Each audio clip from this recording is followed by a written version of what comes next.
SDPI വഖഫ് മദ്രസ സംരക്ഷണ റാലിയും പൊതുസമ്മേളനവും നടത്തി. വളപട്ടണം ഹൈസ്കൂൾ പരിസരത്തു നിന്ന് തുടങ്ങിയ റാലിക്ക് മണ്ഡലം വൈസ് പ്രസിഡന്റ് റഹീം പൊയ്ത്തുംകടവ്, മണ്ഡലം ട്രഷറർ ഇസ്മായിൽ പുതപ്പാറ, മണ്ഡലം കമ്മിറ്റി അംഗങ്ങളായ സുനീർ പൊയ്ത്തുംകടവ്, റഷീദ് പുതിയതെരുവ്, ശിഹാബ് നാറാത്ത് എന്നിവർ നേതൃത്വം നൽകി. ബഹുജന റാലിയിൽ സ്ത്രീകൾ ഉൾപ്പെടെ വൻ ജനപങ്കാളിത്തമുണ്ടായിരുന്നു. വഖഫ് മദ്രസ സമ്പ്രദായങ്ങളെ തകർക്കുകയെന്ന RSS അജണ്ട നടപ്പാക്കാനുള്ള കേന്ദ്ര സർക്കാർ നീക്കത്തെ എന്തു വില കൊടുത്തും തടയണമെന്ന് SDPI കണ്ണൂർ ജില്ലാ പ്രസിഡന്റ് AC ജലാലുദ്ദീൻ പറഞ്ഞു.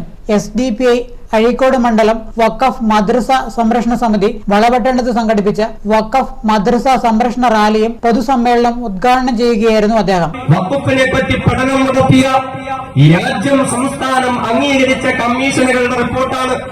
ഈ റിപ്പോർട്ട് മുൻനിർത്തി വഖഫ് ബോർഡിനെ കാര്യക്ഷമമായി പ്രവർത്തിപ്പിക്കേണ്ടതിന് പകരം RSS നേതൃത്വം കൊടുക്കുന്ന നരേന്ദ്രമോദി സർക്കാർ ആ വഖഫ് ബോർഡിൽ ഭേദഗതികൾ കൊണ്ടുവരാൻ പോവുക. രാജ്യത്തെ മുസ്ലിങ്ങളെ അപരവൽക്കരിക്കുകയും അവരുടെ സ്വത്തുക്കൾ കൊള്ളയടിക്കാനുമാണ് സംഘപരിവാർ നിയന്ത്രണത്തിലുള്ള സർക്കാർ ശ്രമിക്കുന്നത്.